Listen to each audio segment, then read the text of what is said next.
జొన్న కంకి ధూళి పడినట్టు కన్నులలో దూరి తొలచితివే.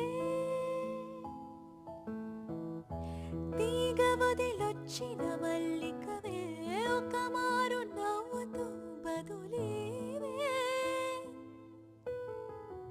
పెదవిపై పెదవుంచి మాటలను జల్లుకొని వేళ్లతో వత్తిన మెడపై రగిలిన తపమింక పోలేదు.